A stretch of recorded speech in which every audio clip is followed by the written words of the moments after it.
Hi, Ken, and Hi, Jason. Hi. welcome to the first episode of 2024 with Alpha and Omega. Thank you. Thank you. Yeah, it was kind of sponsored by you guys in a way because you wrote the other day saying that you had me in mind, but you also had a lot of miracles to share. And ever since, yeah, I accepted this path. I think the thing that I love the most was that we get to come together and share the miracles because, what is given is the moment, is our happiness, is the truth. And that's all we are. But while we're approaching that awareness completely, miracles seem to reflect that we're given everything. And they may come out as like a specific or a change of perception or something that might seem tiny on the surface, but the experience is so profound that it helps change our mind into the vastness that we are. So I always love hearing miracles, and you guys have been on a road trip for Jesus, for the Spirit, for months now, maybe Nearly a year. It's a actually year. it's nearly a year for me. It'll be a year for me in, what was it, June? In June it will be a year, and then for you, September, It's 9 months for me. 9 months for you. So it's like 11 months for me. Yeah. And it's Nana's first road trip. Trip. You actually were like really based in Georgia, like never lived outside of that home ever in your whole life, right? Yes. But Uh, what's that?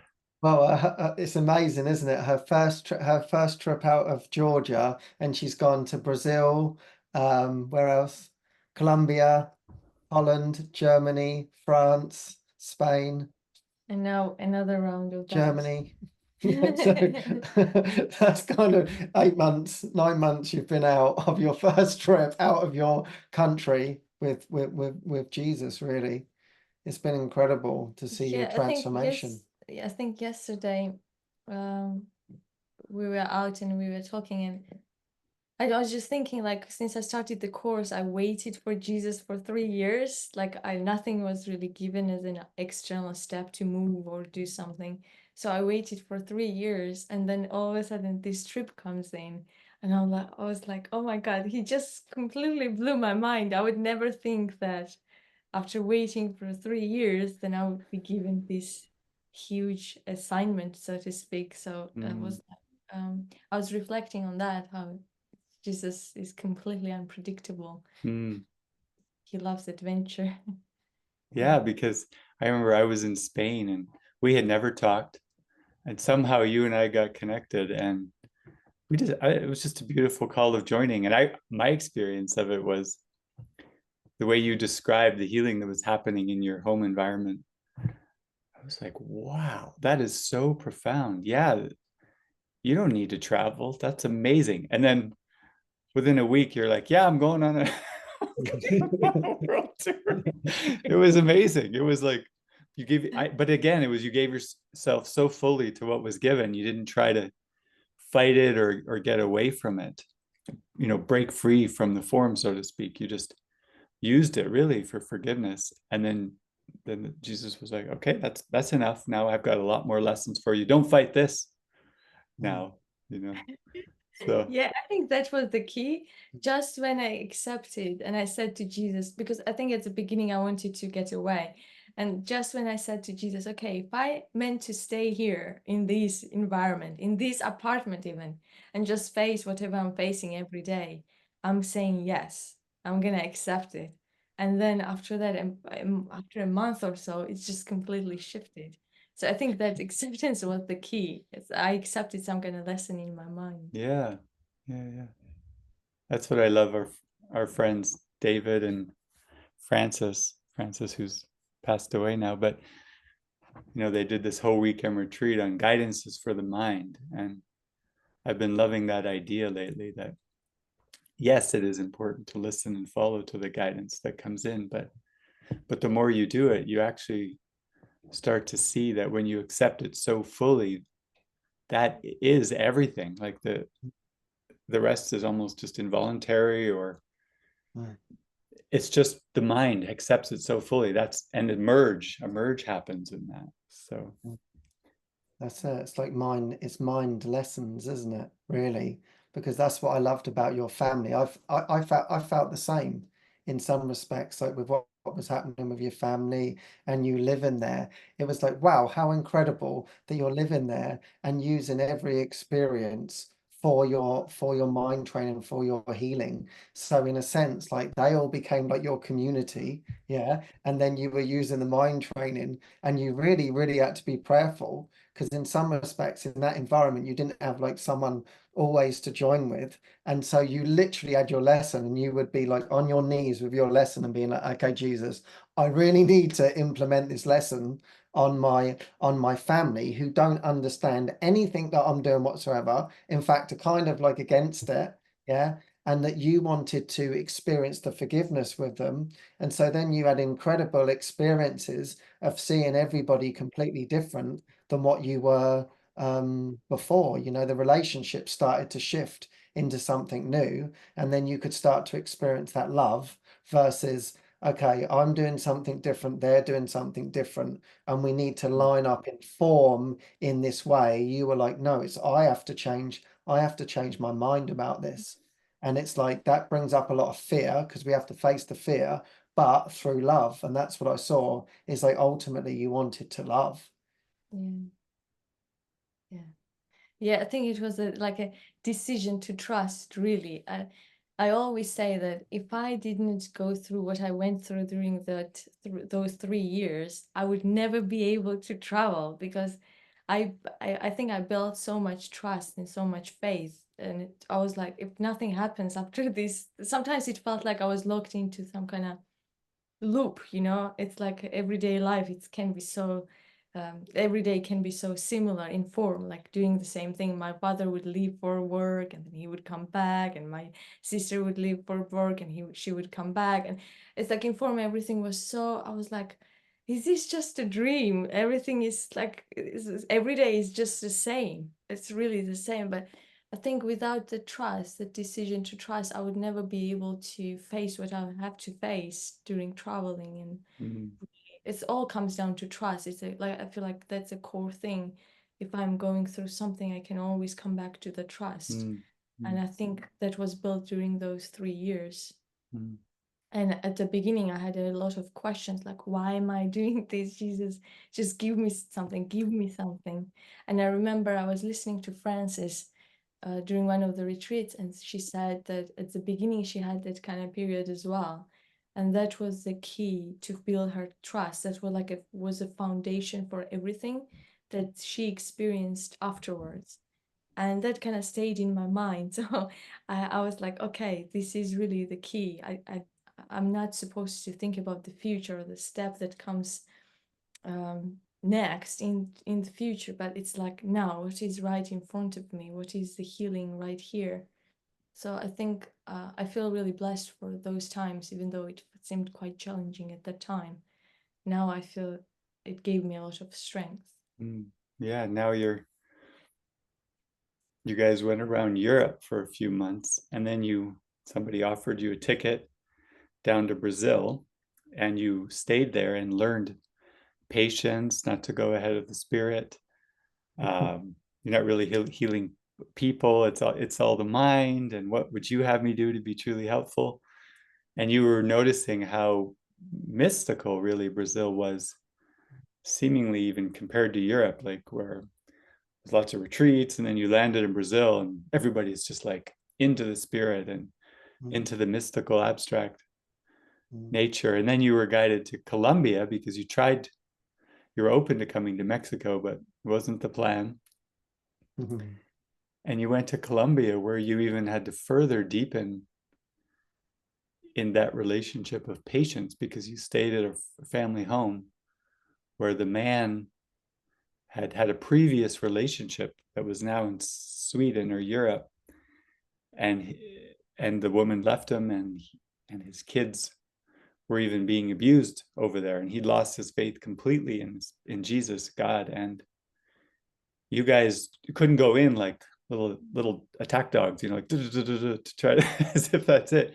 You had to just be so patient and wait for months until one came to you and asked a question and felt safety, until finally there was this big miracle where he had his faith restored and saw the perfection of all things. Then your assignment there was done, basically, and you went back to Europe. And it was amazing. This is what I was, yeah, it's a good launching point for my question. But then you get to Europe and you brought up this thing that now all these specifics are coming in again. And you're having to be very precise and write these very clear letters and speak to agreements. And I was praying on this morning. I was thinking, wow, isn't that amazing? Like the perfection of, you know, Colombia and Brazil, where they've, in terms of a comfortable life, most of them have been through the ringer with, there's no stability in the governments, there's no stability in form. They're forced to find something else, and it's a breeding ground for more mystical. And then you go to Europe, where it can be more comfortable in form and stability, and that's where it's activated for specifics, precision, listen and follow guidance. So yeah, I thought maybe you'd have some miracles to share about this recent portion of your trip, or if you wanted to go into that topic in a deeper way, because I know the other day you brought that up as a discussion point. So yeah, thank you. Yeah, that's been the real key. It's been this patience, you know, and as you said, like don't go ahead of the spirit. Yeah. And because there's always it feels like there's always incredible things waiting. And I think this is what we've been learning. Okay, no, don't just jump in, because many things can come, but don't jump in at all. Just wait, just be patient, because we really don't know what the plan is. And then amazing, incredible things. And really it's about the mind, as you said. And what I see with that patience is, of course, we want to know what's happening in form, or I want to know what's happening in form. You know, I want to feel safe. Yeah. And Jesus is saying, yeah, your safety is actually with me. Be patient. And so what I'm learning is of course, the longer it goes on without a decision, the more the fear comes up. And then that's okay. Can you stay with me? Yeah, it's not about trusting in the world. Yeah, okay. Can you just give me something? No, just wait. And it's been about facing that fear, really. Like, yeah, you believe there's something here for you. Yeah, you really believe that if I give you a step, if something comes in, then you're going to feel better. But this is the unconscious guilt. This is the unconscious fear that is literally ruling your life. And by me not giving you anything, and by being patient, you're actually being allowed to face it. And I think through doing the travels, I've learned he has more for me than I can imagine. So like a step could be just to alleviate my pain, but he wants to give far much more than that. And so when we're traveling, like Nana once said, you said to me, well, you prayed Jesus to handle all the logistics. So I think he's got a miracle for us. So I'm like, yeah, you're right. And so, of course, we don't want to be governed by the rules of this world. So, of course, the world is saying, you need to book your tickets. You need to do this. You need to do that. I said, no, I rely on miracles, but prices go up. These things, it doesn't matter. It doesn't matter. Jesus provide. This is what you get from the world, don't you? When you're staying with people. No, we have to learn to trust in miracles. Yeah, because that's what it is, isn't it? It's about money, lack. Oh, if you don't book now, this is going to cost you money. It's going to do this, it's going to do that. Or they're on strike, they're on this. And it's like, well, if Jesus wants me to go there, then it has to be a miracle. So as we were just talking about, it's not really about getting somewhere or getting money off or getting a free ride like what does happen. It's more about facing this fear that the lack, that God isn't providing for me. So it's literally cleaning this channel of who I am, and him saying, I've got you. So that's what I felt like really this patience lesson is. And then in some respects, it's like, learning, no, you don't know, you don't know what's to come, and you don't know who to meet, who you're supposed to meet. So when we're going into these situations like what you shared the other day, it looks like you're going there for this seeming specific, but then Jesus has a far greater plan. So now we've sort of learned, we learn in our patience, maybe we haven't met the right one yet. Maybe this isn't completely it. Don't put our eggs in this one basket. We have to stay fully open. Like we don't know who it is. This person may do a course in miracles, and that might be where, but that might not be where it's at. You know, we don't know. We can't put any parameters on the miracle whatsoever. And then in that, incredible holy encounters come from that patience. But if I wanted to know, of course, like it's very easy in the world to make steps and say, we'll book this train, we'll do this, we'll do that. But I think for me, it's been more about that listening to how do we really, really feel. And then if we really don't feel it, then you actually have to learn to trust in the miracle. So it's like patience and miracles are like the same. It's like, no, I actually want the miracle, and I want to release the fear. So it's seemingly in specifics, but yeah, actually the specifics to release the fear in my mind. Yeah, it's actually very inspiring when you don't know who is the one you are supposed to meet. Actually, it's everyone, but you don't know where the assignment is. So whoever you come across with, you're like, this can be it. So I have to be really present, and I have to give everything, not in terms of speaking. For example, in Colombia, like we hardly met anyone, especially the second half of being in Colombia, hardly met anyone who was doing A Course in Miracles. It was mostly just family members of the our host and everything.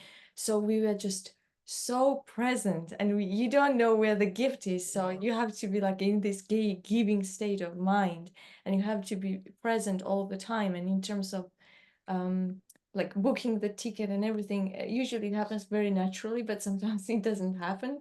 And then it's just that happened in Spain. I can love sharing these miracles.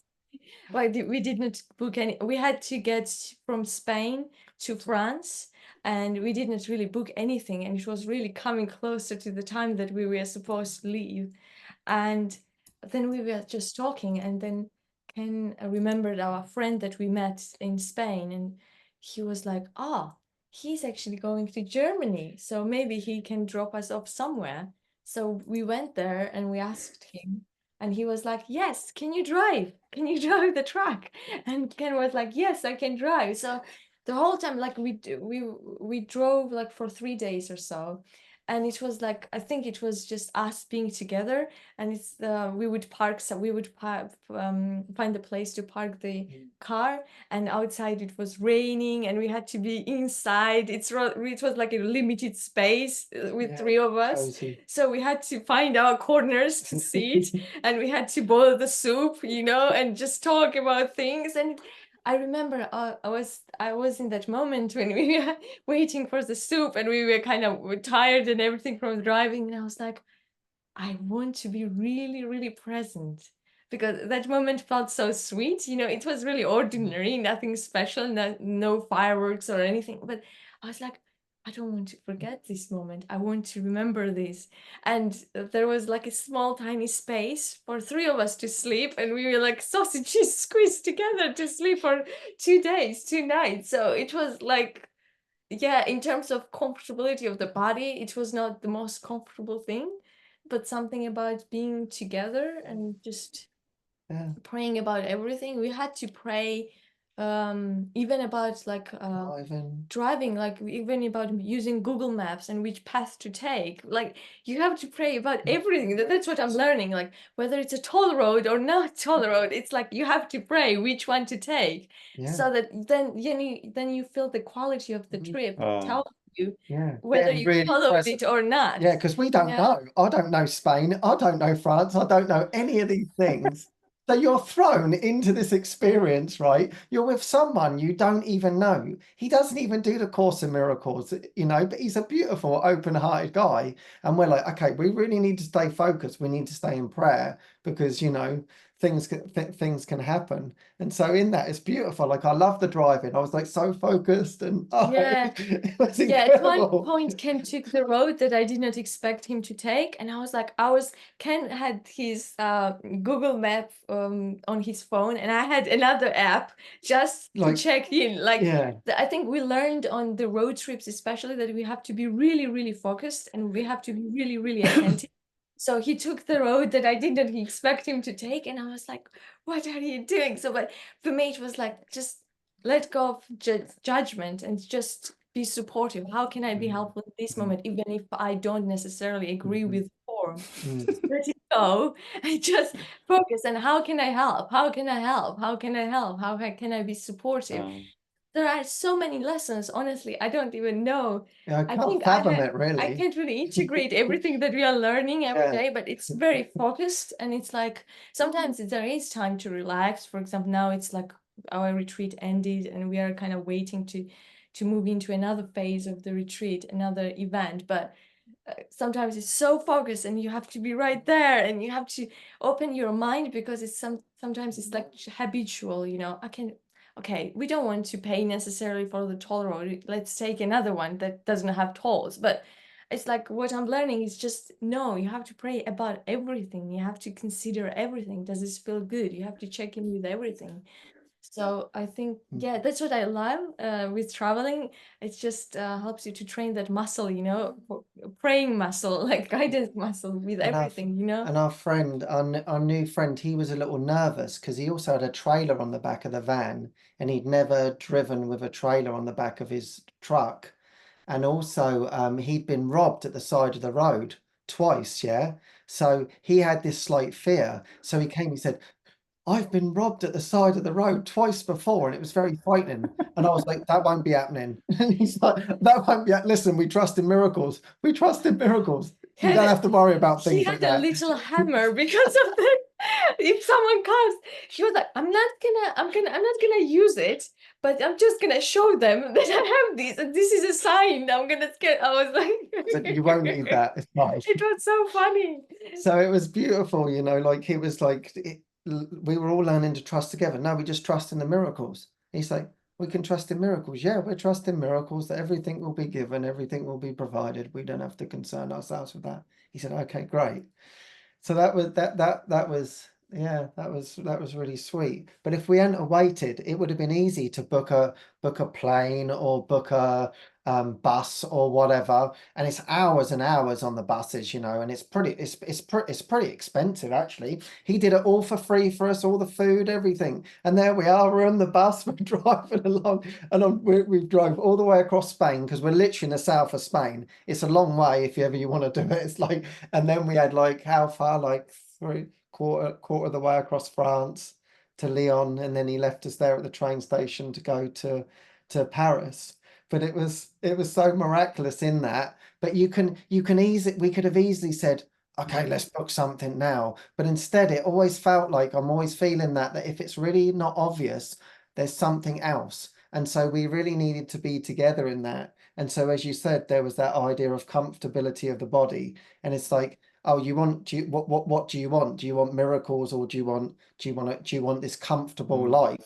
So it's like, I think this is like an idea, like, oh, everything's so comfortable, you just get what you want. And it's like, no, it's not really like that, because if you want mind, you will get you will get healing, and then the form will represent the healing, the healing potential in your mind. And so this was like, okay, let go of all preferences.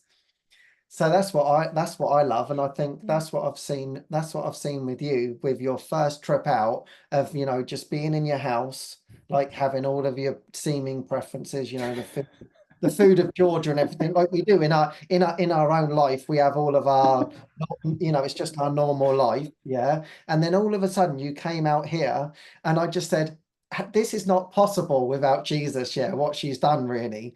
Because it's like, she doesn't complain about anything. It's like, it's all new food, all new things. We're sleeping in different beds all of the time. Like, it's always new environments. We don't know our way around the place, yeah.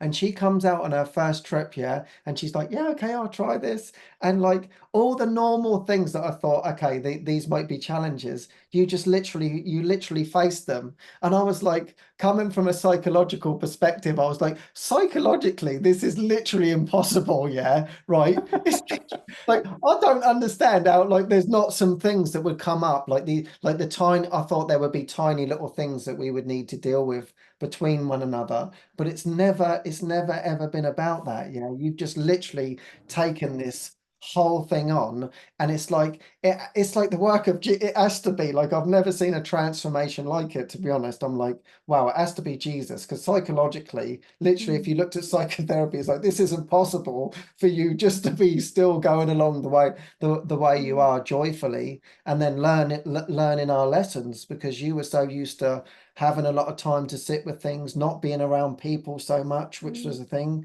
And now you've just literally faced all of that head on. And then in situations of sleeping in this van, I think this is why Jesus has like given us like these situations whereby things that you've never done, and we're like, okay, we're sleeping in this van. Yeah, it's kind of in Colombia, like we arrived at the place and I wanted to have a shower and it turned on. And I'm like, there is no hot shower. Is it broken or what? And then we asked, and our host was laughing and laughing. And he was like, in this area, we have no hot water. And I was like, what? So a whole month. Yeah, a whole month of cold showers. We were doing like Wim Hof. I was like, okay, this is my thoughts. This is my thoughts. This is my It was so funny because we both like, you know, our preference is warm showers, and we were talking about the cold. Like we both don't like the cold. We were like, yeah, we both don't like the cold, really, do we? And then she goes to have the shower and she says to me, I can't get the hot water to work. So I like went in there. So, oh no. So I started looking around to see if I could find the boiler, you know, with pipes and everything. And I'm looking around, I'm like, I'm not seeing, I can't see where I'm supposed to find the, no, there's no hot water. I think it was Jesus' humor that it has It like really was. one for cold shower and another one for hot shower. Still, Yeah, it they still still saw had it, it yeah. on, but none of it. Yeah. It was not working really. Yeah. So that was really fun. We're like, oh, we were undoing all of our cold thoughts, weren't we? Yeah. Yeah. David used to say, like, if you even have an expectation that your key card will work in a hotel room, and you feel a slight anything, if it doesn't work, so this is a great example of like, Yeah. oh, I'm invested in the world, didn't realize it. Thank you so That's much. it. You know? Yeah, that's Yeah. it. There was another beautiful miracle as we were talking that I really loved, and I love these ones where it's like this it was just a random person who didn't do a course in miracles or anything, and there's a market, and it's a beautiful market, and everybody said, oh, you need to go to the market on Thursdays. It's really nice. So we went to the market, and as if everyone meets there, and we were with Lilo and Antonio, and they played music in the middle of they just done busking in the middle of the market, and then more and more people started to join us, and then Maybe I could just share. So Lilo is a friend from Belgium that has visited our community a little bit and is now traveling around sharing her music. And Antonio is he's in Orgiva, he's in Spain, and he's coming out with his A Course in Miracles music as well. Okay, so you ran into them where? This is in Orgiva, Spain. Okay, go ahead, continue on. Yeah. And so they teamed up, and they were spurring each other on to just play the music in the middle of the market, which they did. And then everyone was coming together. And so we'd met some people in the town, and they saw us, and we were like, hey, so we were all sitting at this table, can we sit with you? He said, yeah, come and sit with us. So slowly there was about like 10 of us probably. There's maybe even more. Everyone all sat together, yeah, and we're listening to Lilo playing and everything, and it's just like this beautiful orchestration has come together. And then this guy, he's into conspiracy about the government and everything like this. And he sat next to me, and normally it's like, okay, I'm not really interested in this, but I knew that it was like an expression, like Jesus like brought us together. And he started sharing how upset he was. And I realized, like, it could have been easily dismissed, but I like felt his heart or something. Like he needs to share this from his heart. So I just felt like I just got like so present with him, yeah. And he just like shared his story, which I wasn't really listening to the story, and it was as if everyone got quiet, just to like, okay, just let him, give him his space. And it seemingly it was with me, and I'm just like eye gazing with him and just hearing whatever he's got to say. And he's saying, yeah, and then they did this and they did. I wasn't really listening, but I was listening to him as like that call for love, you know, like, yeah, that's the fear, that's like this release of this fear of the world, really, like underneath it all. It's like, oh my God, I'm actually just frightened.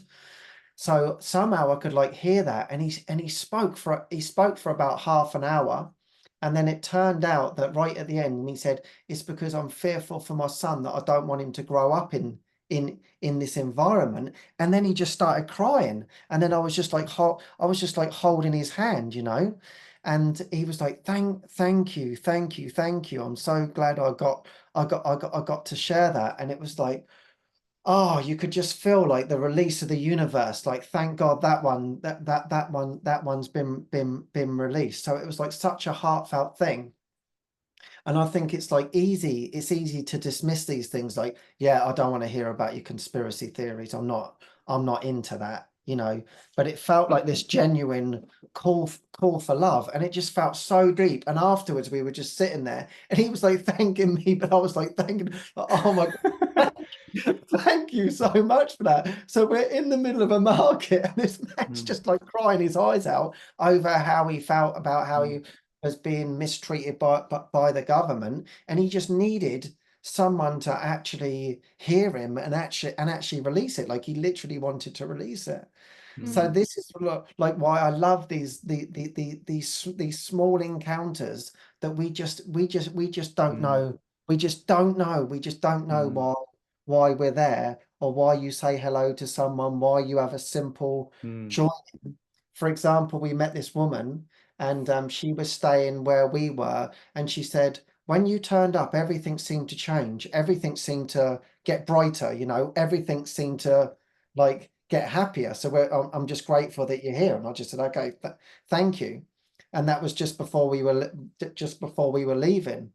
And so this is what I was always sharing with everybody. It's not necessarily in what you think, you say, and you do, but just in your presence of wanting to share love. That's all we want to do, really. We don't know what that is. We don't know what that means. And sometimes it's just in presence. And then you get like a reflection like that, like, thank you. Wow, I really felt something changed. And then there was this sort of curiosity as to what we do. Yeah, but my favorite story, miracle story, is about Colombia, because I think there was a lesson to receive as well. It's not only just giving, but also to receive. And in Colombia, we were in this farmhouse, and when we arrived there, it's like every time we would come into this living room area, we would just sit, and all of a sudden, they had like what do you call maid and gardener there.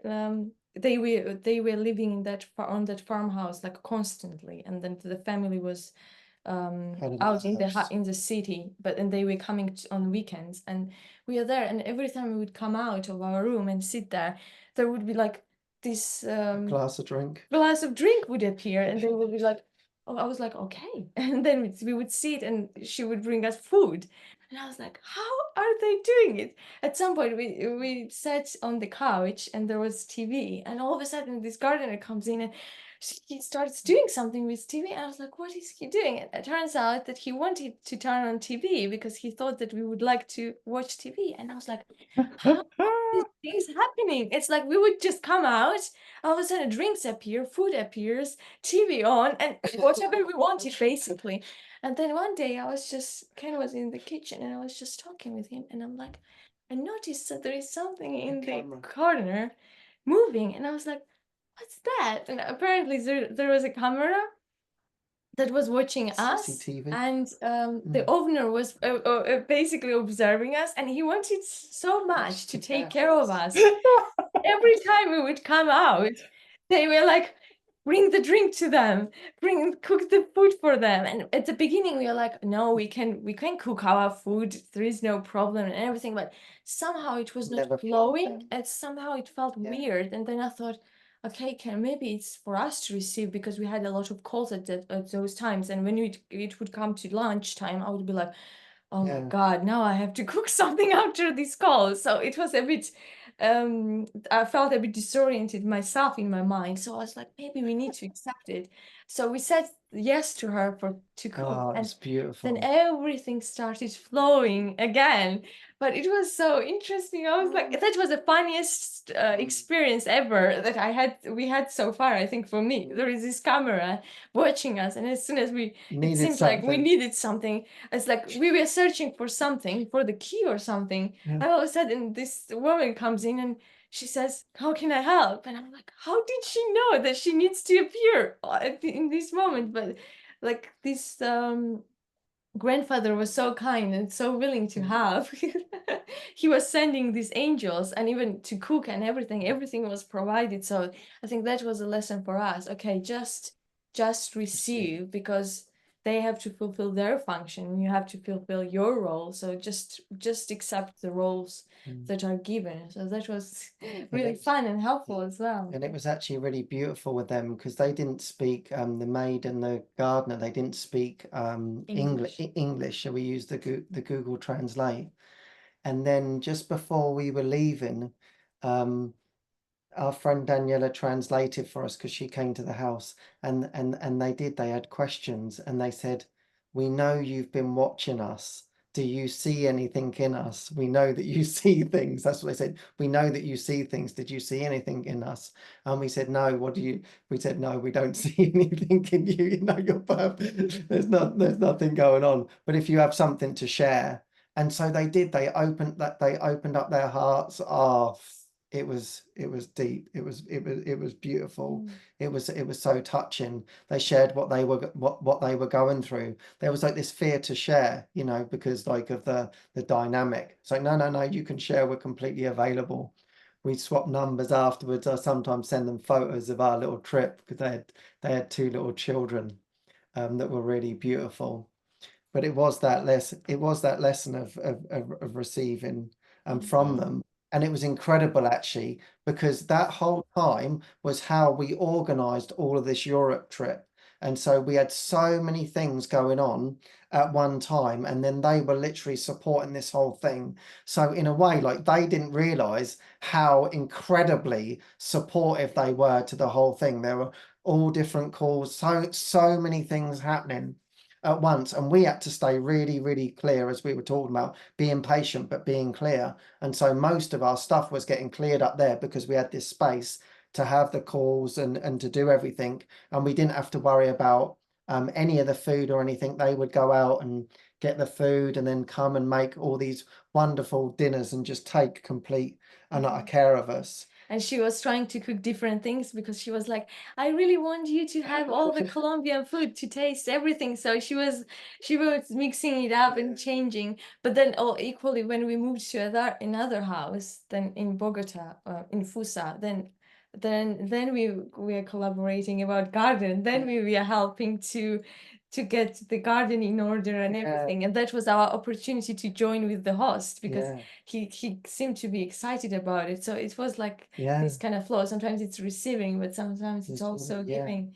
So yeah, that was it. That was then the opposite, because obviously we didn't know how to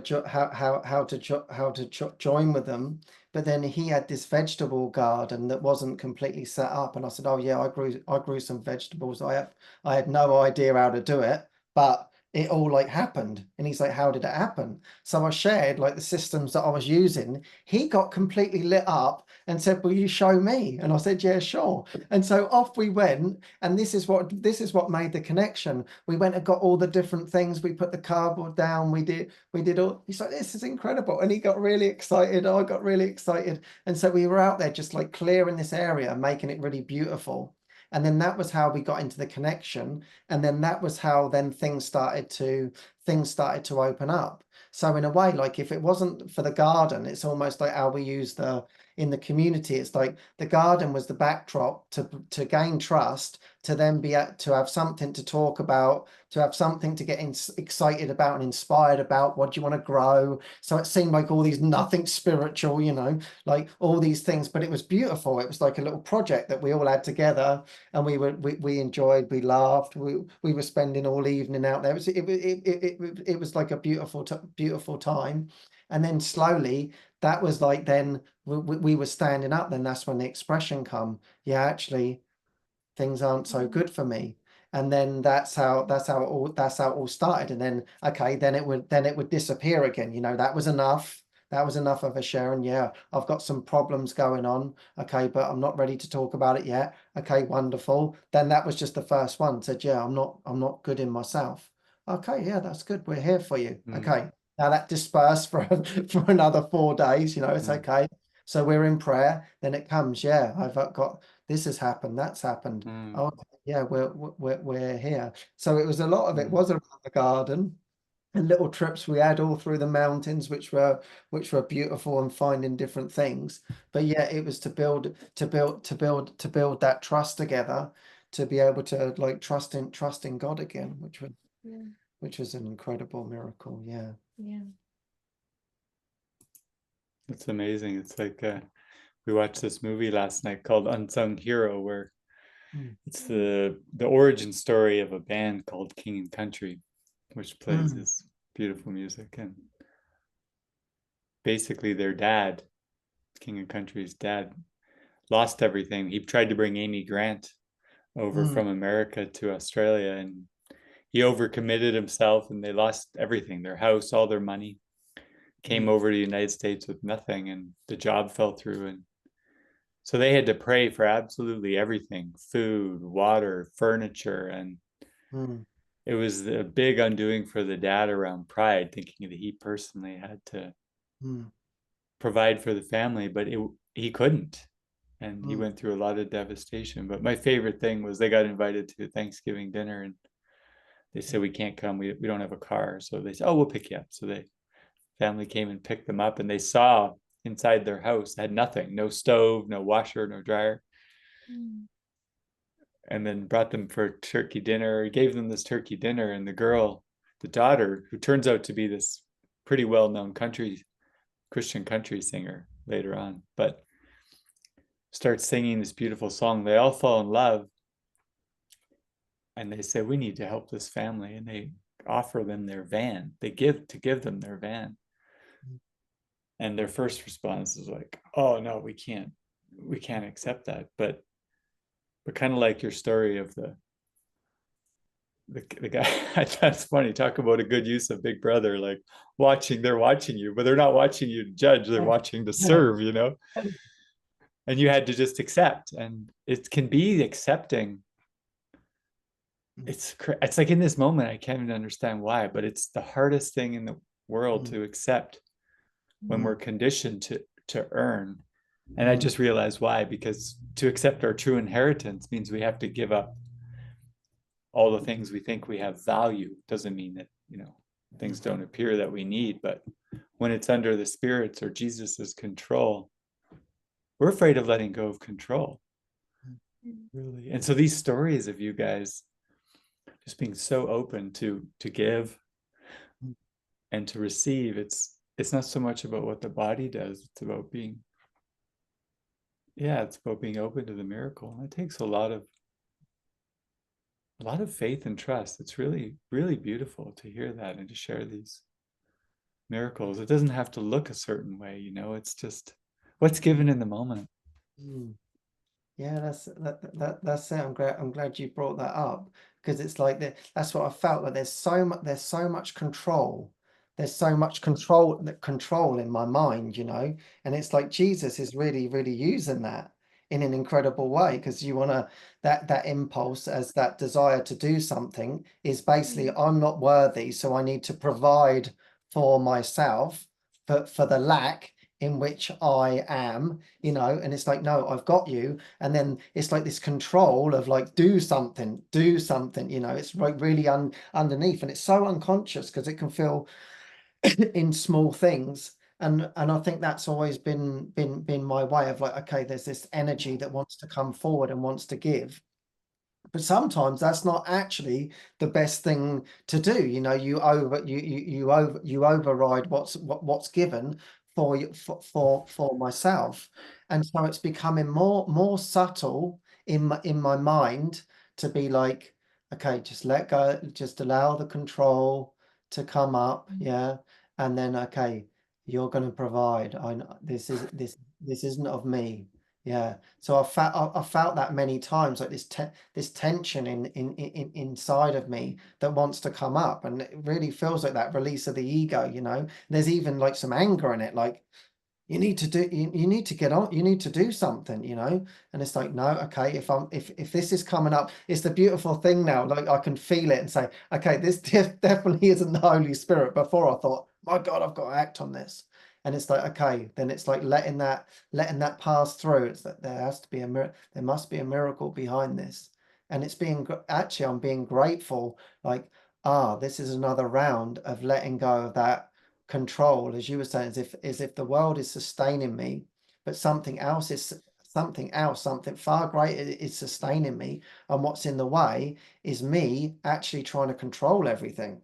Yeah. And then the idea of lack, really, because it's like, if I can control, then I won't be in lack, like the father was trying to do. He was trying to serve everyone in the family, and obviously it was coming from his heart, like, I'm trying to do the best thing for everybody.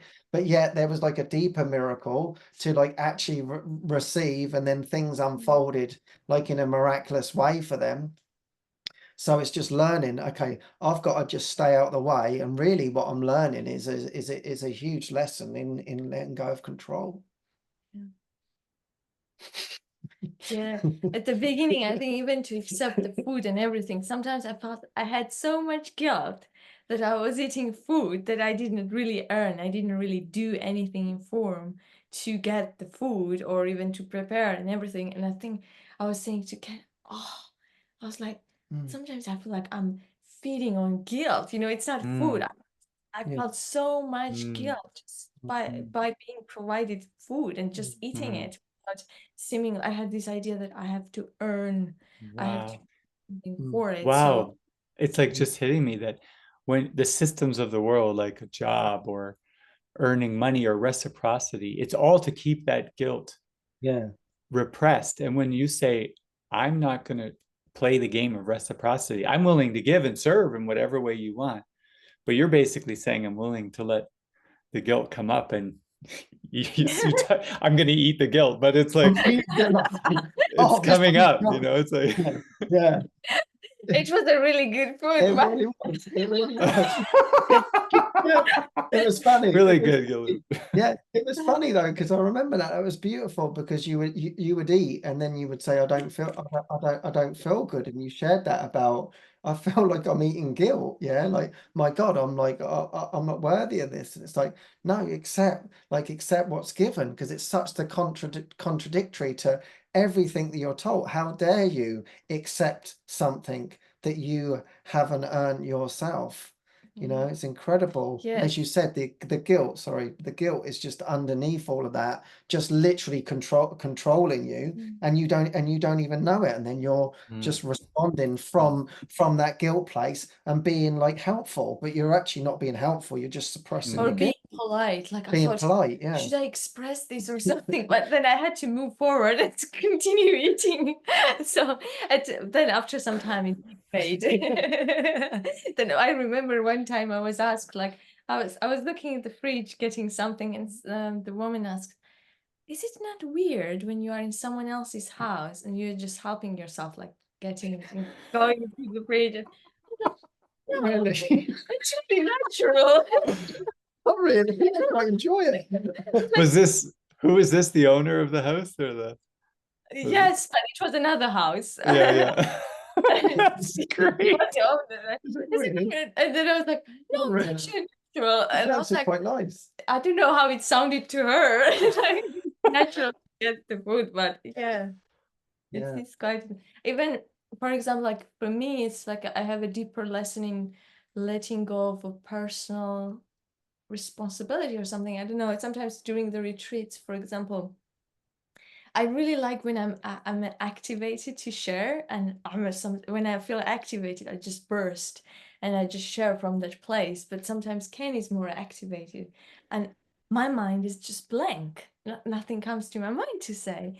And sometimes I fight, come on, Jesus, give me something, because I like that feeling when I share and it comes through, and I just feel, oh, and then sometimes nothing comes through. And we did the retreat, and Ken, like one session, like Ken kind of shared the whole time, and it's usually like one of us starts and we just move into whatever happens next. But like Ken kind of shared the whole time during one session, and I just felt so angry. I was like, I'm gonna tear him apart. I just felt so angry. But then I started journaling to see what was underneath it. And underneath that was that same feeling that I have to earn, I have to say something. It was like very specific. People invited me here to give that retreat. So I have to say something as a way to earn what would like earn my right to be here or something, and I'm not just a bonus, coming. And it was so deep. And then I was sharing, there was a lot of unworthiness, and like there was also a desire to get the credit, if I share, I get the credit. If I don't share, I don't get the credit. Can get the credit, all these personalities, self-thoughts, and it's like so heavy. And then I shared all of this, and Ken was like, you know what, you have to just accept it's a message. And I was like, I know we are just instruments, and whatever Jesus is going to use one of us or both of us to bring the message. And if my purpose is that this message needs to be brought forward, then why I shouldn't have a problem, I shouldn't have an attachment. It's like, hey, the main purpose is the message to be heard or to fulfill the purpose.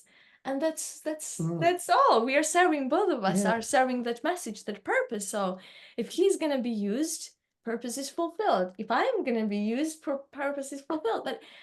But there is so much personal attachment, it's like Nana, Ken, people, and all that. And I'm like, it's like you were talking about acceptance, and to accept even that, the role that is given. And I was Jesus was telling me like that is actually arrogance, this insistence how I'm gonna use you. If you're willing for me to use you, then just accept whatever is given in that moment, even silence or even words.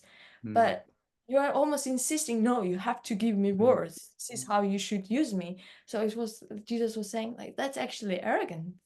But I can see like these personality self things, that kind of blocks to be almost like, okay, the only purpose is love, to bring the message, that Jesus wants to share. And then this body or that body or that body is all the same, as long as it's used for that purpose. So it's like I can see that personal taking the credit or getting something is such a block to that higher acceptance, and realizing that it's not personal, the message is not personal, or what we do is not personal. So I think acceptance is a like deep lesson for me to just to let go. And somehow unworthiness is tied into that as well, and many other things. But Well, I see that actually really beautifully now, because I see it as that was the healing that we were asking for, because the retreats are really for us, and they're for our always for our healing, and then that was the most important thing. And so, for example, in that session, when I woke up in the morning, I just had so many thoughts and so many things that wanted to come through.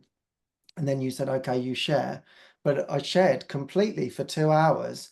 But for me, it seemed like I shared for 25 minutes. Yeah. The clock just went like I was watching the clock actually. It went, it's spun around twice.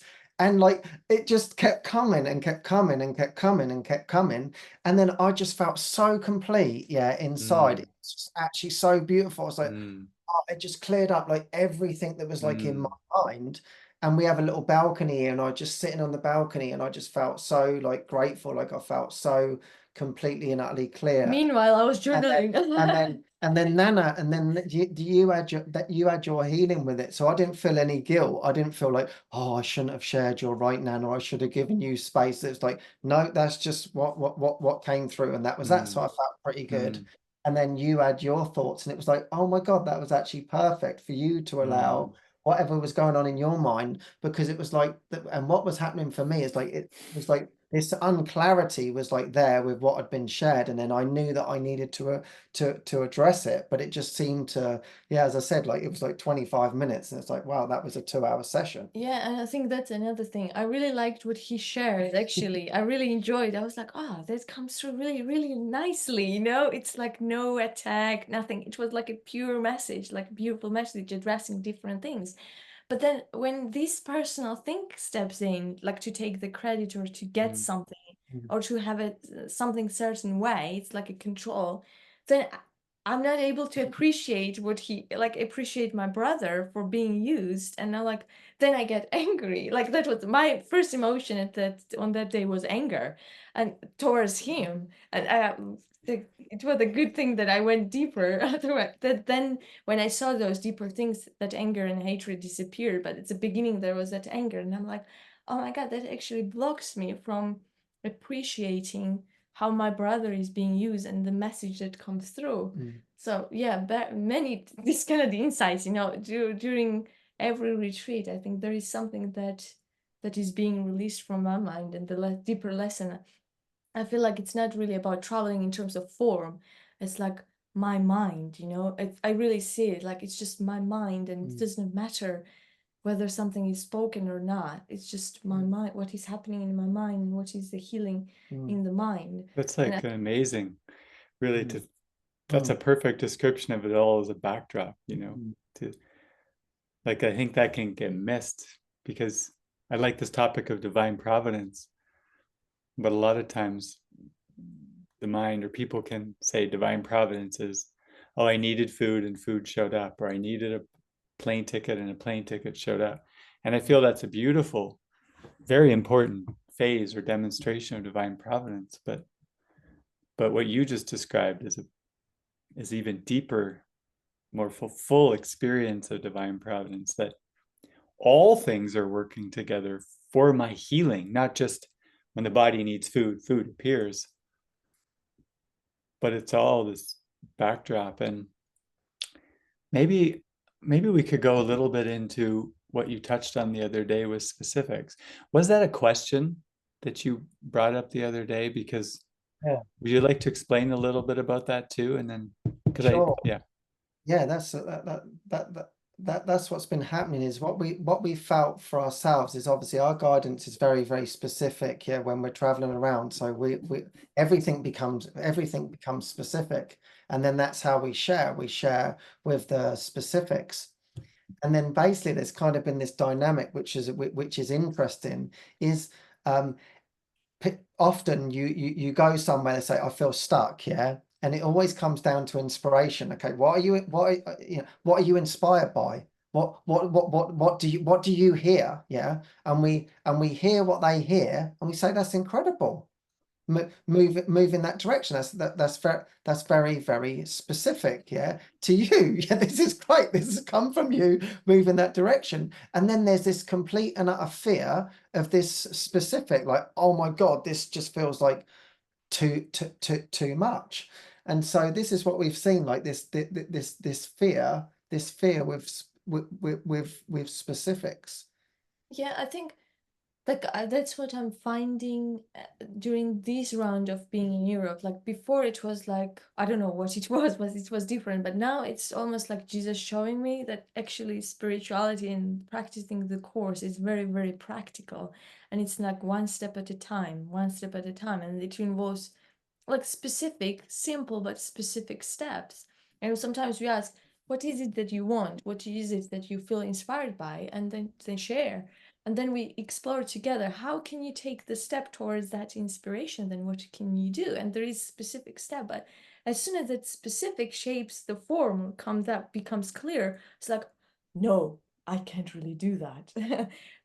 So I think that was in my mind, like this lesson, it's very practical and it's very specific, but then there is so much fear in the mind. It seems like in the mind to face whatever is behind the specific or whatever it represents in our mind. And then there is this idea, actually guidance needs to be appealing and inspiring, And I'm like, in my experience, guidance has been challenging as well. It was inspiring in some way, in on one It's level, healing. but then also it kind of always challenges me. It's like to always some kind of step up to kind of stretch my mind to open up. So it's like I think our question was like why is there so much fear around specifics, or what can you share around that topic? It's beautiful. I think you almost answered it within the question, because you said, like, in the beginning, it's like, okay, follow this guidance. Oh my God, look at all this stuff came to me, or oh my God, I felt my heart open up, or this happened. But then you brought this challenging nature to it, where you're stretched and expanded. And I think that since we're afraid of God completely, every time we're asked to stretch, it reminds us of that fear of our identity and fear of truth of who we are. And so that fear just gets projected onto the form. And the example that comes to my mind quite strongly, and I was thinking about it this morning actually, was one time David and Francis were over in, I think, China, and China or Japan, but I think China, and the most well-known Course in Miracles teacher there was really delivering these very deep ideas. And then he came to David and Francis's session, and then afterwards asked for a one-on-one and said, listen, he said, my students keep coming to me,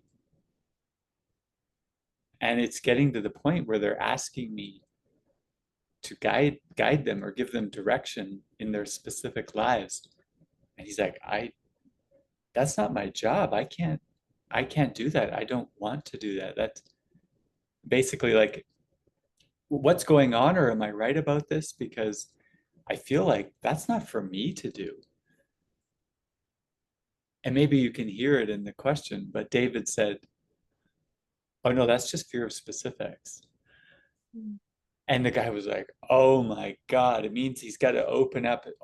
This is a course teacher, like a very well-established course teacher. And he's got to open up to Jesus, to letting specifics come through in a non-personal way. Not like he needs them, his students, to do something or follow it, but he's got to open up the message to be more specific. And it's very easy. Like, a lot of times people will say, I love Jesus, I love this, I love that, but the Course in Miracles says, I trust my brother who's one with me.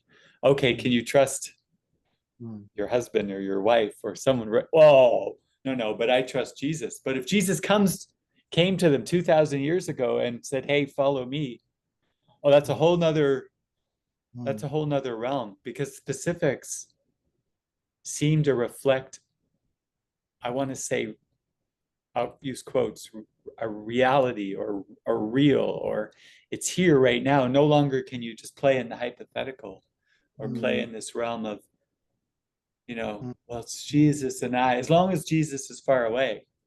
And you guys are kind of symbols of, in many situations, of Jesus being right there, right in the moment. And it's so close to the heart, you can't pretend, you can't play anymore. And to be able to deliver those specifics, it's just a symbol of the immediacy of salvation.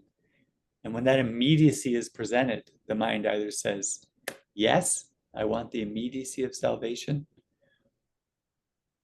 or no, not right now. And the specifics make it very clear and very obvious. But I feel like you're, shall I say, doing it amazing, because if you present it, like, I gotta tell you this, I got this story. So this, so I was called down to Bellingham, Washington, just to meet this. I'd gotten a haircut on a previous trip, and the woman was into the course. She said, come on down anytime. So I was up in Canada. I went down just for a day trip, and we went to this for coffee. And she said, all I know is I want to go to Africa to visit this orphanage, and I feel God's putting it on my heart. And I just don't know how long I'm supposed to go for, 3 months or 6 months. But I really want Jesus, the Spirit, to make it obvious. I said, that's amazing. I totally feel that. Let's go for it. And she's like, oh, but I need a sign. I need a sign. Attached to this coffee shop is a bookstore. So we said, well, let's just go ask for a sign. Like, so we go into the bookstore. We're wandering the bookstore, and there's this book all about missionaries in Africa. She's like, what the heck? So she opens up the book, and the page we open it to is the orphanage she was just talking to me about in Africa, and how he recommends anybody that wants a service opportunity goes to this particular orphanage. You think that would be enough or amazing? And I looked at her face, I was like, look at this, and she was like, yeah, that's kind of cool. But you could tell it still hadn't like cracked, it wasn't enough.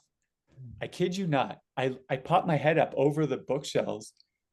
Three guys start, two guys and a woman start walking into the bookstore at a very high pace, walking down all the aisles, and they walk right up to us like they know where they're going. And they see we're holding the book that they want to buy. But like they knew where it was or whatever. And it turns out they'd asked the front desk where it was. So they had walked through and they're like, oh my God, that's an amazing book you're holding. I'm like, yeah, how do you know? They're like, yeah, we wrote it. And we just had it published, and we wanted to see our book on an actual bookstore. And so we're like, oh my God, the actual authors of the book are here in the bookstore. And so the lady's like, oh my God. So I told him the story. I said, she was just praying of whether or not she was supposed to go to this orphanage in Africa. We opened up this book. Then you walk in, they're like, oh, you got to go. You got to go. It's the most amazing thing. I said, well, the only question, right, to this lady that we have unresolved is whether it's 3 months or 6 months. Do you have any thoughts on this? 6. You got to go for 6. It's not, you just get established in 2 or 3 months. You've got to go for the 6 months. And it was just like over the top clarity. And so they left, and they said, they didn't even, that wasn't enough. They said, we're going to buy this book for you. So they took their own book that they wrote, went up to the teller, bought the book, gave it to the lady, and said, you got to go and go for 6 months. It was so over the top, but I could still feel. So we sat again for another coffee, and she's like, but I've got this apartment and I won't be able to pay for the time that I'm there. And I guess I could let my kids use it, but they won't pay me for it. I still have fear. I can't go. I said, okay, this is up to the Spirit again. Let's just go to a movie. So we didn't know it, but the movie we went to was like, some kind of a Mother Teresa, or go and give your heart and trust that all things. It was this amazing movie. We finished the movie. Lo and behold, we didn't know, but 2 people had sat, like one space between us, 2 other people. We got the thing open, and we were all kind of crying from this movie. And the 2 people sat beside us were friends of hers in Bellingham, Washington. And we just told them about our whole day and these people coming, and the book and the movie. And she really wants to go, but she's got this fear about the money. The 2 people said, don't worry about it. We will pay for your apartment for the 6 months for you to go and do this mission. It was just like this nonstop specific miracles. And I'd love it, the story to just end with, that was enough and she went. But I found out a year later, she never went. But it just shows that the depth of fear around following specifics, and that even with an inspiration, you can just come up with all of these excuses because I don't even know if I have the answer to because other than these stories. But the specifics really get used to flush up the beliefs and the thoughts in the mind. And it is one thing to listen, to be able to hear, whether it's internally, the guidance, or have all these signs and symbols. But then it is another major, major move to just be able to follow. So you guys are seeing that live in action. And it is just a call for patience. Maybe that's why you had to go to Colombia first, because Nurture the Yeah, patience. yeah, Yeah, exactly. yeah.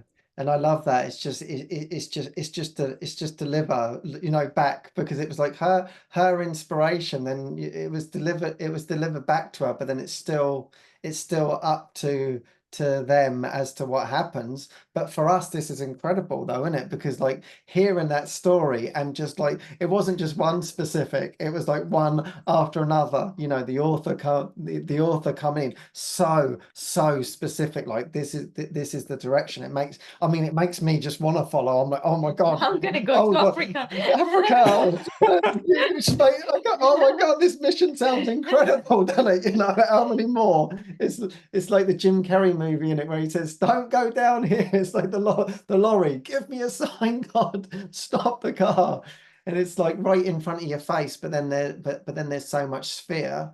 But what you said about the immediacy of salvation, it's like that is the answer to your salvation. You know, it's like, okay, here's the answer to your salvation in a way that you can literally see it and experience miracles and come out of the dilemma in your own mind, and you say, oh my God, no, thank you. I'm going to stay with my fear and my guilt, really, that's underneath it. But the incredible thing, I've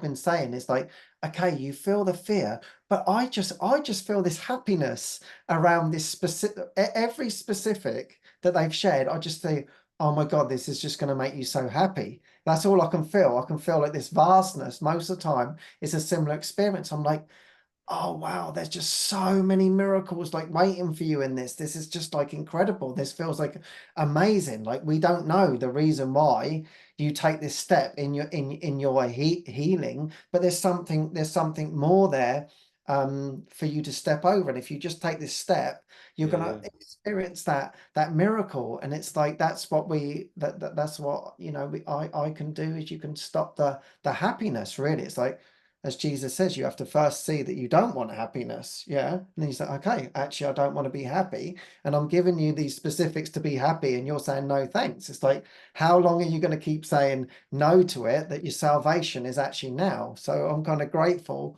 that you shared that as the immediacy of salvation, that it's not the specifics that I'm frightened of. I'm frightened of the immediacy of salvation. Oh, that Yeah, makes so much sense. and then people say, I have been waiting. Why God is not taking the final step? I mean, that is the final step. That was the final step. Yeah. But I think for me, it's been really, really interesting. You know, you're sitting there, you're observing them, and just to see the ego doing the trick, you know, just in front of you. I was like, I'm just amazed how the ego does. It's just mind goes into this something, and I'm like, I think it is really helpful to hear that and to see the trick. At least the next time you feel guided to do so. I think that's what I used for myself. Like the step would come, and no matter how simple it was, then there would be this ego backlash, like the doubt or fear. And then what I had to learn is like, okay, I still felt it, so I don't have anything to lose. So I still need to move forward in this direction, what I felt before the doubt, before the fear. So that, I think that's the trick that I learned and was really helpful. But I think many don't realize how much fear comes up, and you just like, you were in fear still before the step, so you might as well take the step and face it and just see what is behind it. So yeah, I feel like it is really helpful to see that. How This is when we as shall I say, teachers of God, you know, we've accepted that assignment. This is where we then get to take it even a step further, because I love when David says this, and Jesus says in the course, well, the first most important assignment of a teacher of God is to inspire. And the last most important, I don't know if I'm wording this right, most important thing is to inspire. And in the middle, when you get to hear these messages like that guy in China, the message is always for you first. So when I would hear these things to say, it was really a gift for myself to deliver it. And you never have to have an expectation that it's followed. This is where the patience comes in, because it's for you to deliver it. First of all, oh my God, I can really hear this. And and just be open to the opportunities myself where I need to follow and listen. And it's an opportunity to let go of the expectation and form. What if it's just for you to deliver the message? And then that's it. And the lesson is to let go completely of control. And in that, just like we talked about earlier, the guidance is for the mind. For us in the mind, just to deliver it and then let go. And that deepens our happiness. Even just to see the ego doing the trick, it's so helpful for my mind as well, because then it's like next time I receive the specific guidance, it's like, watch out. Then it's got an answer for it. Yes, but and it's Well, and one other thing while we were sharing, that I thought that's why for me in the specifics, because the specifics can be really frightening. Is this really the direction? For example, when it is like that woman's was so obvious, with the African thing, but sometimes it's not completely obvious, but you're feeling to move in that direction. And then I was just thinking what I was sharing with everyone, I'm so grateful for my friends, because then I can join in that specific and say, hey, listen, is this the direction? And then you get that yes, and then you can move in that direction. So it's important to trust your brother in that. Like, yes, this feels really good. Okay, I'm gonna trust that above myself, because it might not feel comfortable, but it's actually that's what the healing is. It's something that I might need to go through or see, for example, like with these fearful things that seemingly come up, and then you see that it wasn't as fearful as what you thought it was in the back of your mind, that you literally have to seemingly do it to see, wow, there was nothing there. But in joining with my brother on that specific and saying, hey, listen, am I out of my mind here? Is this just my whims or whatever? And you say, oh my God, you always feel it. This feels great for you. Go for it. And it's like, okay, now then you feel the strength of your brother, and you feel the strength for yourself, and then you feel the strength of God behind you, and say, okay, if this is the direction, then I can really, really move in that direction. And then that's really the inspiration. And that's what we would say, like on the retreats, hey, we're completely and utterly behind you on this. This feels really good. Whatever you decide, we're here and available for you to move in that direction. Like we all know that how hard the deeper you go, the ego is just brutal in your mind, right? It's like, you did this wrong, or you did this right, or you're a loser, or you're a failure. There's some of the core dynamics. And I feel these opportunities that we're facing, where people seem not to have the fear of the immediacy of salvation, when we can, I don't know how to say it other than this, like give that patience. It's like we're giving ourselves that patience when there's a fear to face those deeper thoughts that come up in our own consciousness, because when they come up and they're so brutal and harsh, we've developed a patience for ourselves that we need, and it seems to come an opportunity from outside to give it, to strengthen it, because when we seem to need it kind of more in a personal way, still metaphor, but we've developed the strength to be like, okay, I remember giving this away. I need to give it away now. And then in that, we can hear our own guidance that helps us move through that difficulty when we would want to clamp down and beat ourselves up. So yeah, exactly. And that's the incredible thing with all of us in all of the stories. Like that's always my practice, is it's not someone else's miracle, it's my miracle story. Like that woman with the stories that you shared with Africa and China, it's like it's our miracle. And then through traveling and meeting people, that's what I love, like what you shared in the beginning. Like I love hearing the miracle stories, because then that's the inspiration, and I sit there with my little specific, and then my mind goes, well, listen, if they could follow on that, then I can follow on this. So it's like our brothers are like behind us, as we join in that miracle and say, yeah, there has to be a miracle behind this. So then we're inspiring one another through the miracles all the time. Like, hey, listen, I did this and it actually worked out incredible. This feels great for you. And you're like, okay, I'm going to make the next leap. And I think that's what happened. That's what's happened in my journey. There's always been someone has come along and said, hey, listen, I know this seems like you're leaping into the unknown. And I know it kind of doesn't make sense to you right now because, you know, you're not in your right mind. But if you take this step, I really feel it's going to be like a beautiful healing. You've given that to me many times. I've felt in our joinings like, no, I feel this is for your happiness. It's like, okay. And then I literally learned so much, you know, it was on a healing, you know, on a form perspective, it might not be like, okay, that wasn't the best form, but for healing, it's like, wow, then I got everything. Like, so then it's like truly like, thank you, you know, thank you for that. Cause it's literally for the healing of the mind. So yeah, that's the beauty of it really. Yeah. Yeah. That we actually literally inspire each other with these specifics because they're healing the mind.